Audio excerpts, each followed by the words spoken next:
माँ की खातिर प्रभा देवी अपने बेटे के साथ एक बड़े मकान में रहती थीं।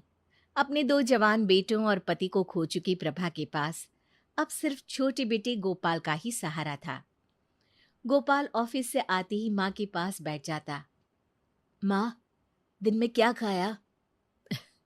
बेटा, पराठा सब्जी खाई थी, माँ ने बताया। दूध पिया था? गोपाल ने पूछा।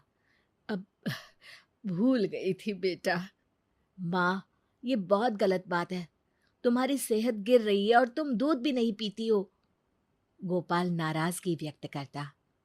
अरे, खाने के बाद नींद लग गई थी तो नहीं पी पाई, माँ ने जवाब दिया। अच्छा, अब रात को पी लेना, गोपाल ने कहा। अब उसकी तो मैंने खीर बना दी। तुम्हें खीर बहुत अच्छी लगती है ना? माँ, तुम भी ना बहुत लापरवाही करती हो। च्यवनप्राश खाई थी?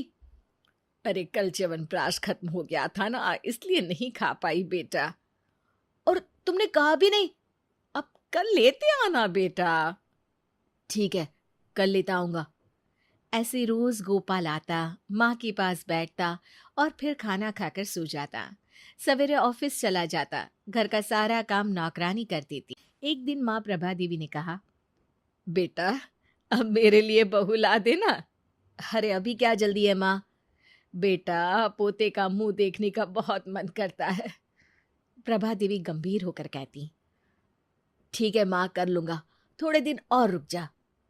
जब भी मैं शादी की बात करती हूँ तुम टाल जाते हो। माँ जब भी ऐसे बात करती तो गोपाल माँ से लिपट जाता। अरे माँ, मैं हूं ना तुम्हारे लिए, तुम बहू की चिंता मत कर, समय आने पर सब हो जाएगा। माँ बेटे लिपट कर खूब प्यार करते। गोपाल का एक दोस्त था मोहन। दोनों साथ साथ पढ़े थे और संयोग से नौकरी भी एक साथ एक ऑफिस में ही लगी। लंच के समय एक दिन मोहन ने गोपाल से पूछा, अरे यार, कभी तुम्हारे किसी रिश्तेदार को तुम्हारे यहाँ आते जाते नहीं देखा? पिताजी के मरने के बाद सारे रिश्तेदारों ने हम लोगों से नाता खत्म कर लिया, गोपाल ने बताया। क्यों? इस समय तकलीफ में रिश्तेदार ही तो काम आते हैं, मोहन ने आश्चर्य से कहा। लेकिन मेरे साथ ऐसा नहीं हुआ। यहाँ तक कि चाचा, जिन्हें पिताजी ने पढ़ाया लिखाया था, उन्होंने भी नाता तोड़ दिया। गोपाल थोड़ा गंभीर हो गया। चाचा जी को तो ऐसा नहीं करना चाहिए था, मोहन ने कहा। अरे चाचा को छोड़ो, बुआ ने भी आना जाना छोड़ दिया। सबको लगता था कि हम लोग उन पर बोझ बन जाएंगे। अब भी नहीं आते जाते क्या? मेरे बड़े होने और नौकरी लग जाने के बाद सभी ने रिश्ता फिर से बनाने की कोशिश की, लेकिन माँ ने मना कर दिया। जब मुसीबत में साथ नहीं थे तो अब क्या रिश्ता रखना, सही किया माँ ने।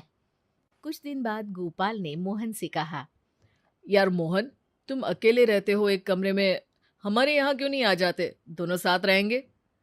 मोहन की बहुत ना नुकुर करने के बाद गोपाल ने मोहन को अपने घर में रहने के लिए राजी कर लिया और अब मोहन और गोपाल एक साथ रहने लगे। गोपाल की माँ को भी अच्छा लगने लगा। 3-4 महीने बाद एक दिन गोपाल ने माँ से कहा, माँ, मेरा 9 महीने के लिए चेन्नई ट्रांसफर हो गया है।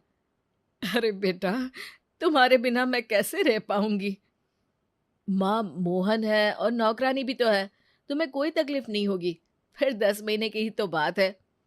बेटा, ट्रांसफर रुक नहीं सकता क्या? माँ ने रोते हुए पूछा।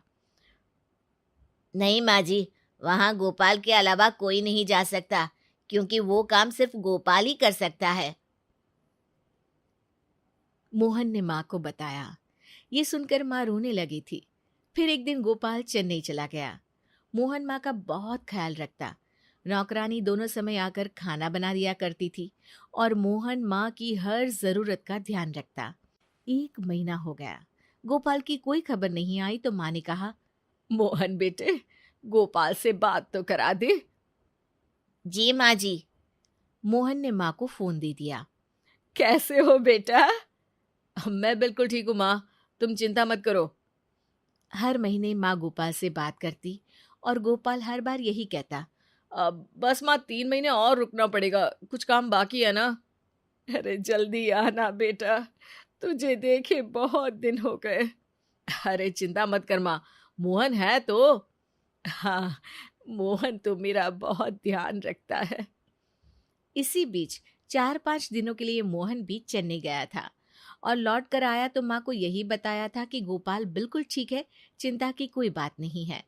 मोहन हमेशा माँ से गोपाल की बात कराता रहता, लेकिन आया नहीं। एक बार माँ बहुत बीमार पड़ी, फिर भी गोपाल नहीं आया।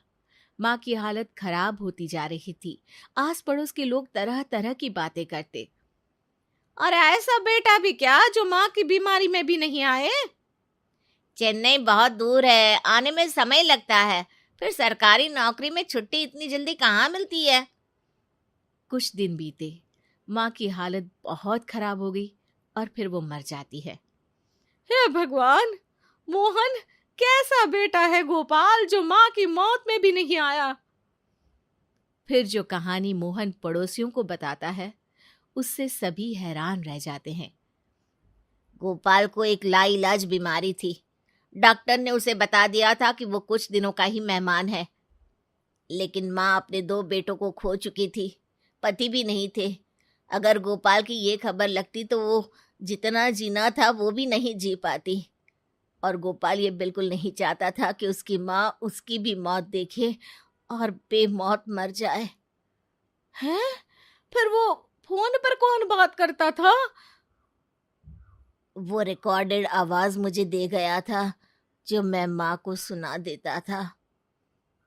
गोपाल की इच्छा अनुसार सारी संपत्ति मोहन ने अनाथालय को दे दी।